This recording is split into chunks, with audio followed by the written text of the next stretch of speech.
오늘 설교 제목을 하나님을 의식하라 이렇게 적어봤습니다. 따라합시다. 하나님을 의식하는 성도가 됩시다.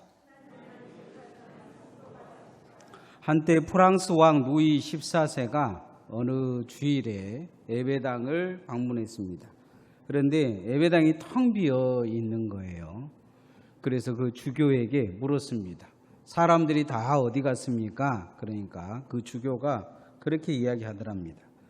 저는 폐하께서 오늘 이곳에 오시지 않을 거라고, 이번 주에 예배당에 오지 않을 거라고 전번 주에 강구를 했습니다. 소문도 냈습니다.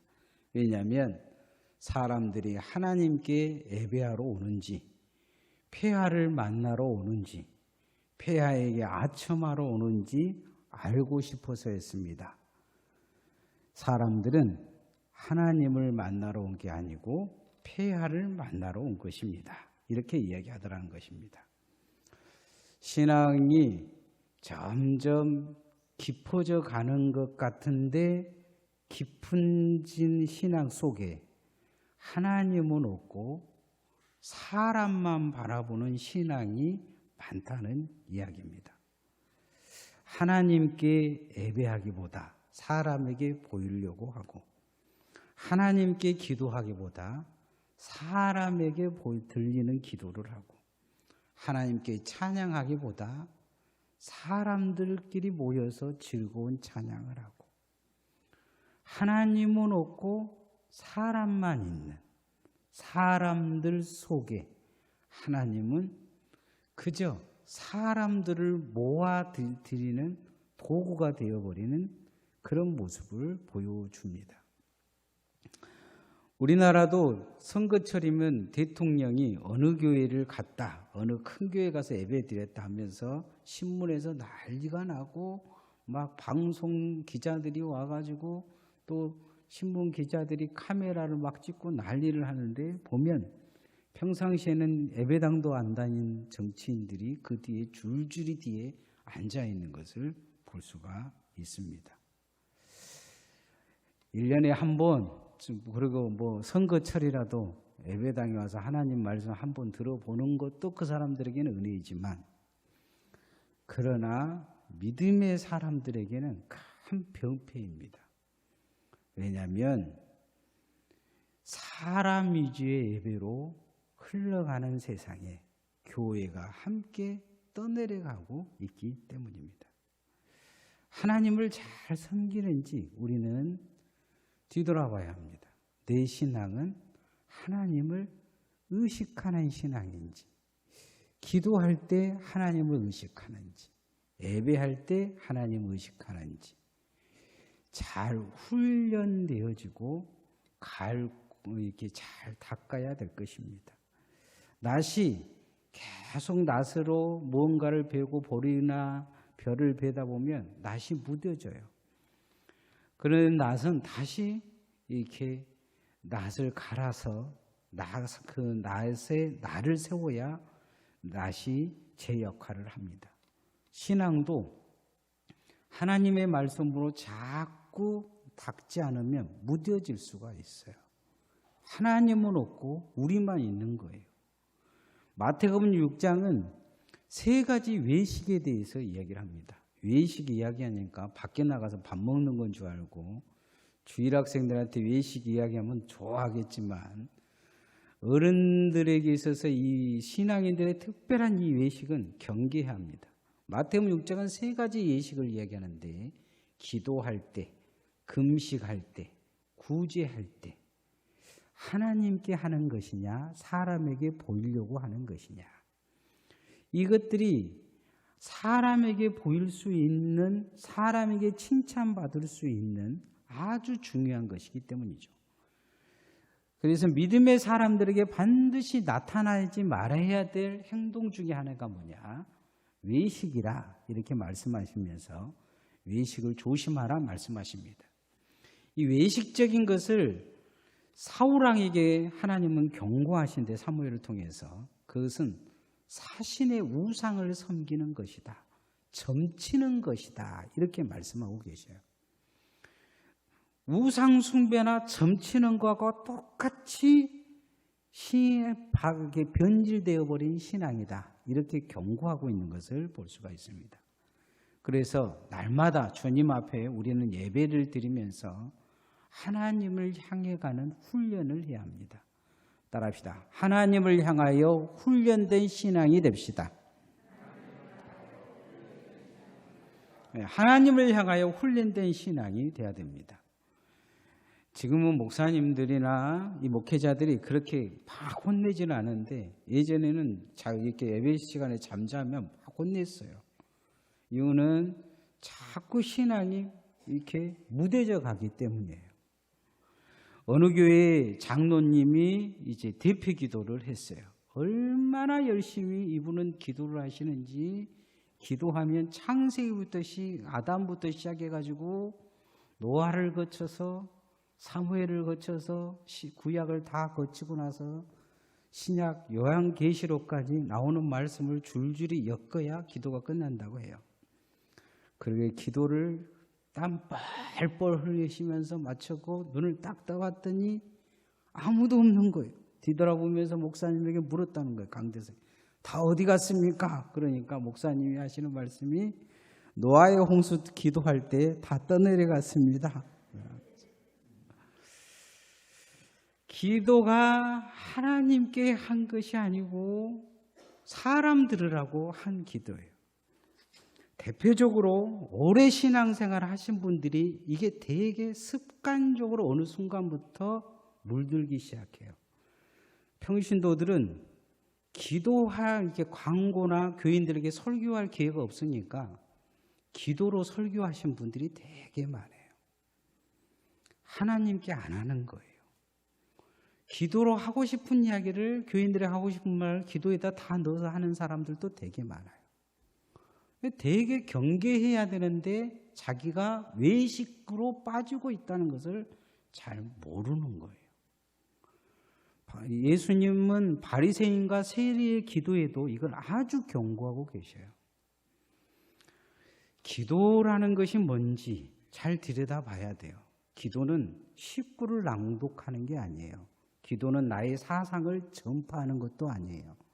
기도는 하나님께 우리의 마음을 드리는 하나님께 드리는 대화가 같아요.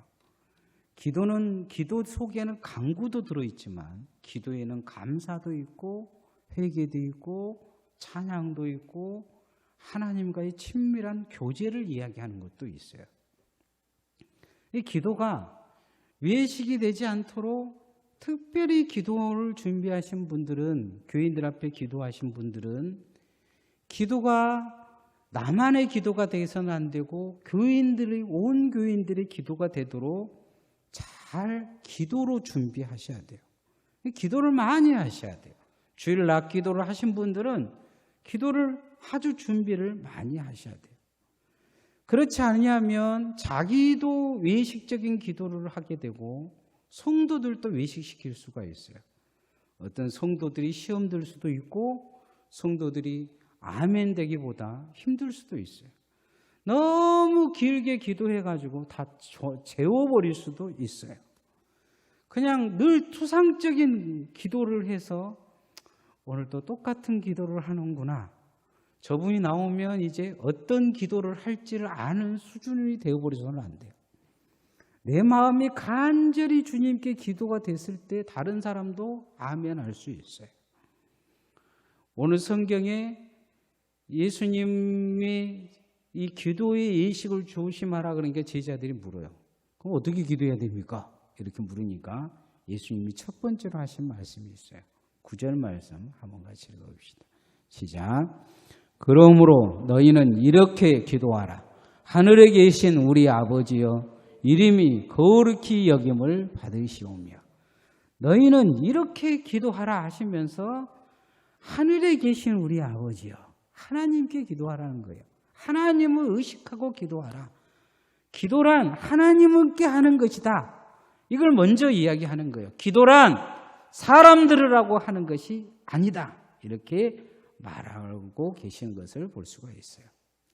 신앙생활을 하다 보면 사람들과 함께 있기 때문에 하나님은 안 보이고 사람만 보일 때가 많아요. 특히 이때를 조심하고 위험하다고 생각을 해야 돼요. 내가 하나님을 향해 정말로 전심으로 기도를 하는지, 내가 하나님을 향해서 전심으로 헌신하고 충성하고 있는지, 사람들 사이에서 인정받기 위해 몸부림치고 있는지 우리 자신을 늘 뒤돌아봐야 돼요. 목사도 성도들 의식 안 할 수가 없어요. 근데 목사가 성도들만 의식하다 보면 하나님이 없을 수 있어요. 성도들이 요구한 대로, 성도들이 말한 대로, 성경에서 틀린 거, 성경적이지 않는 거, 신앙이 엉망진창이 돼도 성도들이 끌고 가는 대로 끌려가 버리면 안 되죠. 하나님을 의식해야 되는 거예요. 성도들도 마찬가지예요. 구약에서 기도는 누구만 할 수 있느냐? 제사장만 할 수 있었어요. 우리 교회도 작년까지는 이제 항존직들만 기도를 주일날 예배를 했어요. 올해부터는 제가 조금씩 이제 우리 평신도 집사님들이 기도할 수 있도록 지금 넣어보고 있어요. 우리 교회가 지금 항존직 선거를 너무 늦춰가지고 항존직 돼야 될 분들이 계속 밀려 있는 상황이기도 해요. 한 가지 항존직들이 기도하면서 정말로 열심히들 하시지만 우리 서리 집사님들 보고 기도하라니까 제가 보니까 더 잘하는 것 같아요. 더 준비도 하고 마음에 전심전력에서 준비해 오신 것 같아요. 제사장들의 이 기도는 1년에 한 번이 아니고 이 성경에서 나오는 제사장들의 기도는 평생에 한 번 했어요. 제비 뽑아 한 거예요. 어떤 사람 제사장들은 기도 한 번 못하고 죽었어요. 근데 예루살렘 성전에서만 기도하게 보다니까 그 12반차로 이렇게 나눠져서 제비 뽑아서 그 반차 중에서 가가지고 또 제비를 뽑는 거예요. 그러고는 그 기도를 하는 거예요. 평생의 소원이 뭐냐면 태어나고 제사장으로 태어나서 쉽게 하면 목사로 태어나서 평생 소원이 하나님의 성전에서 기도 한 번 해본 것이 이 사람들의 소원이었어요.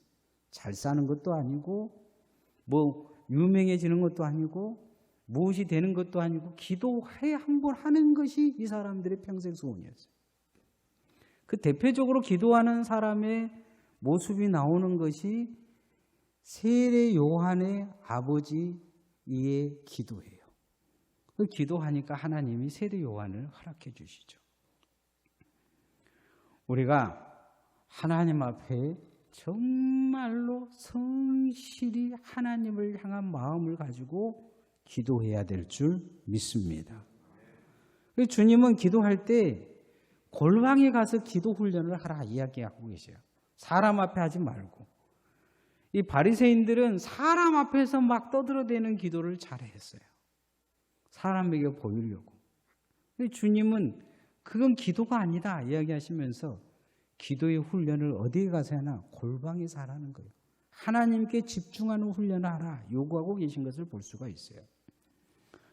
신앙의 잘못된 길로 가는 세 가지 길이 있어요. 첫 번째는 하나님 말씀에도 듣지 않는 사람들이 있어요. 하나님 기도해라도 기도하지 않는 사람들. 두 번째는 하나님이 하라고 하는 것을 하는 사람들을 비판한 사람들이 있어요. 기도하는 것을 비판한 사람들이 있어요. 이단 중에는 기도하는 것을 무서워하는 이단도 있어요. 구원파는 통성기도 시키지 않아요. 혹시나 성령 받아서 방언해 버릴까 싶으니까. 신천지도 절대로 통성기도 시키지 않아요. 이 이단들이 제일 무서워한 게 뭐냐? 성령 받아서 사람이 은혜 받고 변해버리는 거예요.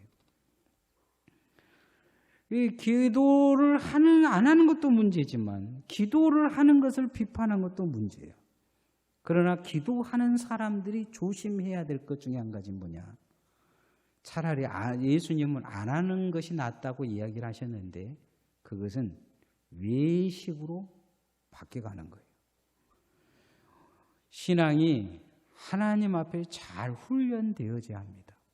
그래서 날마다 우리가 하나님의 말씀을 듣는 이유는 말씀으로 내 신앙의 날을 세우는 거예요. 신앙이 이렇게 외식에 빠지지 않고 믿음이 하나님 앞에 상달되기 위해서 기도하는 것도 중요하지만 그 신앙이 사랑의 도구로 쓰임받을 수 있어야 됩니다.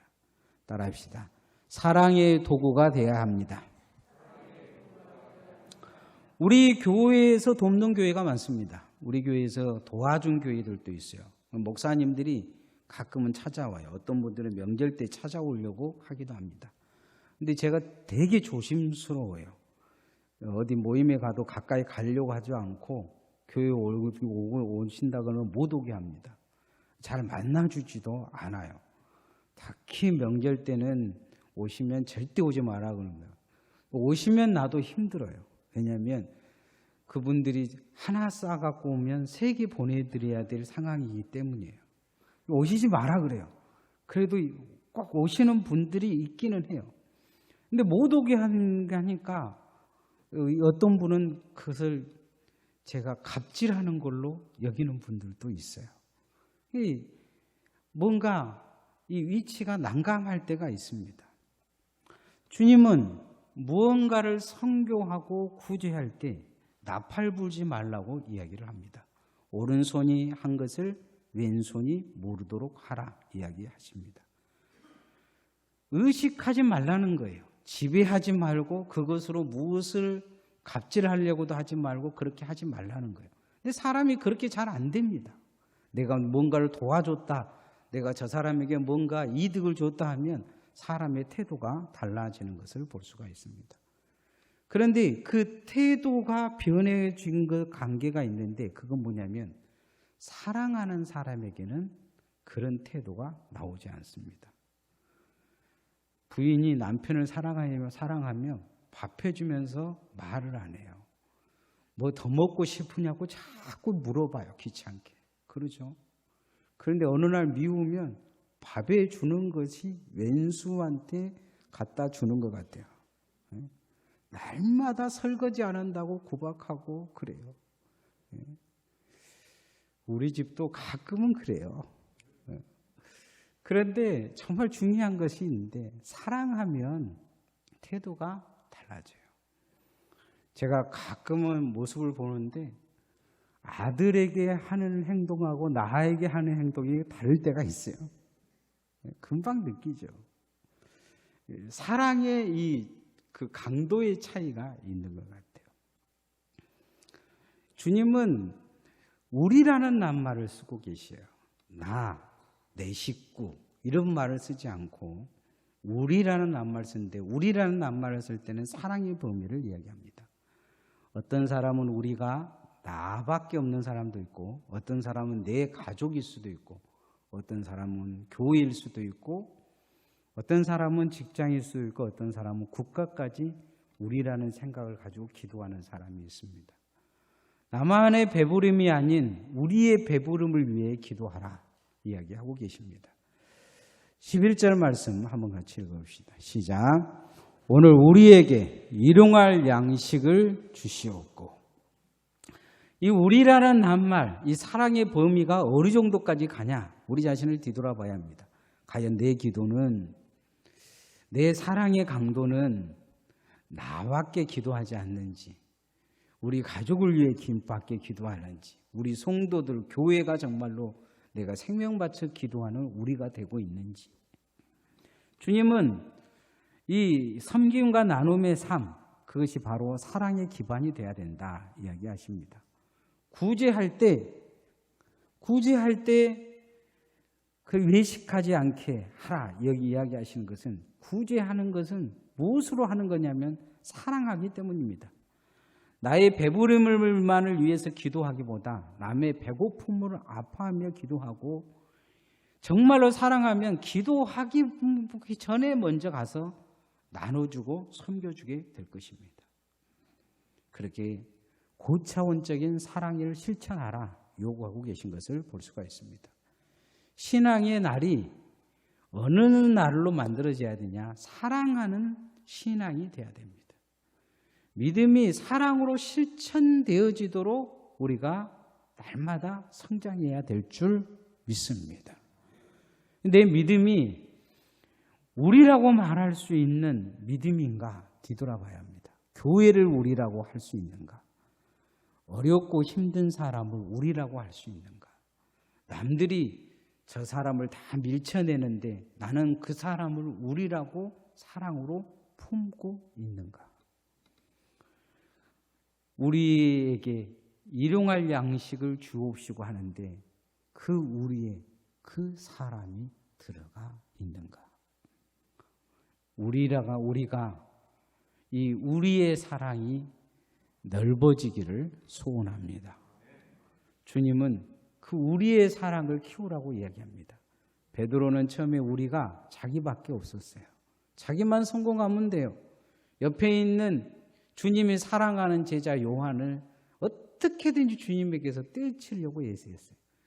왼수도 그런 왼수가 있었어요. 베드로의 왼수는 누구였느냐? 주님이 사랑하는 제자 요한이었어요. 우리가 아니었어요. 그러나 나중에 성령 받고 그 요한과 손잡고 성전에 올라가다 그 문둥병자에게 우리를 만듭니다. 그 문둥병자가 돈 한 푼 이야기하는데 내게는 아무것도 없지만 나사렛 주 예수 이름으로 명하노니 일어나 걸으라 해서 그를 우리로 세우는 것을 볼 수가 있습니다.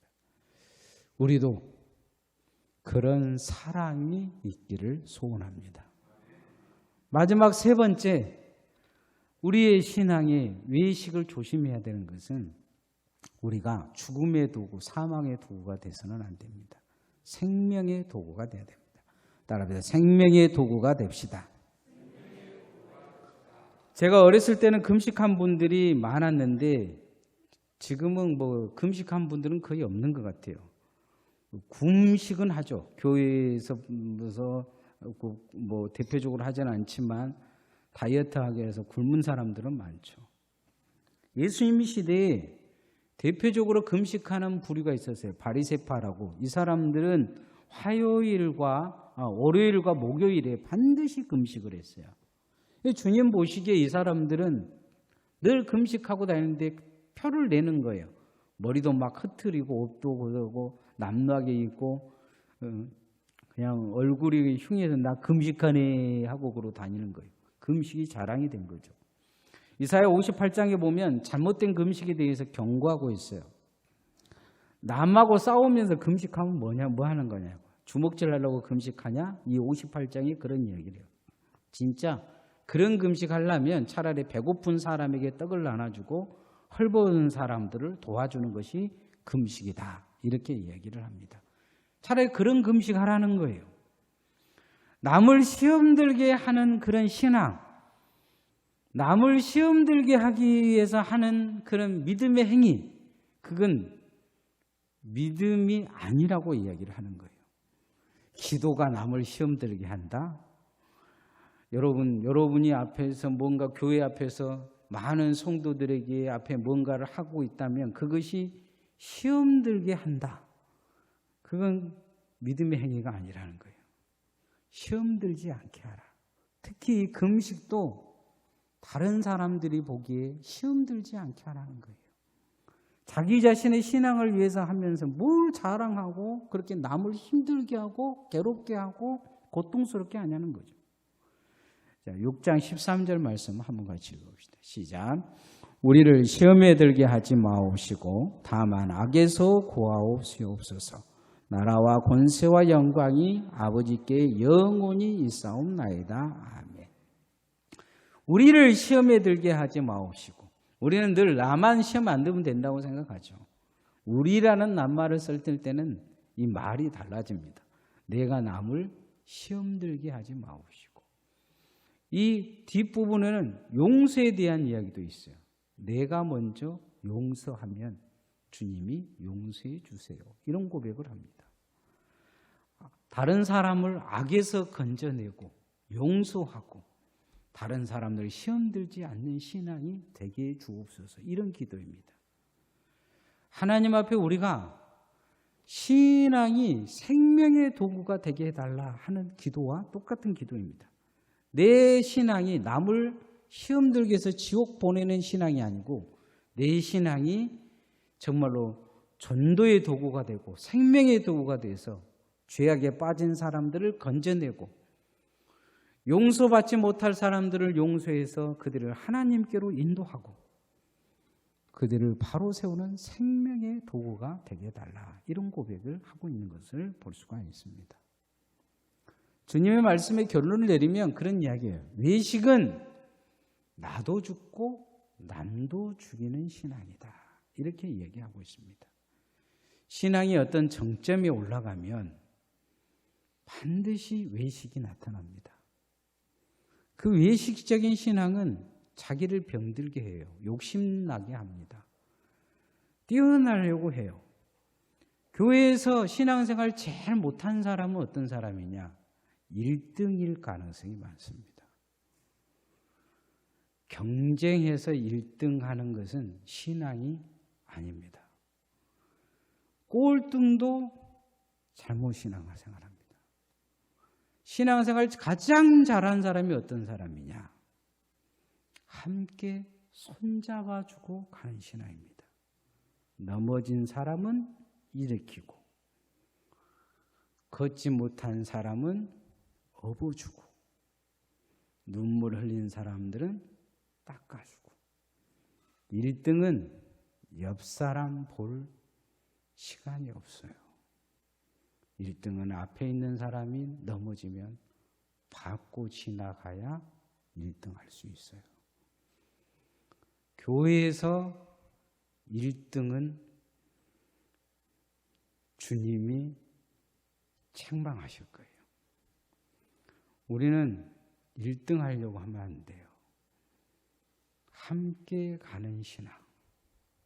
그 신앙이 외식에서 벗어날 수 있어요. 함께 가는 신앙은 하나님을 바라볼 수 있어요. 하나님과 함께, 성도와 함께, 교회와 함께 그렇게 함께 가는 신앙으로 외식에서 벗어나시기를 소원합니다. 하나님을 의식해야 합니다. 하나님이 나를 바라보고 계시고 나도 하나님을 바라보고 있습니다. 찬양하십시다.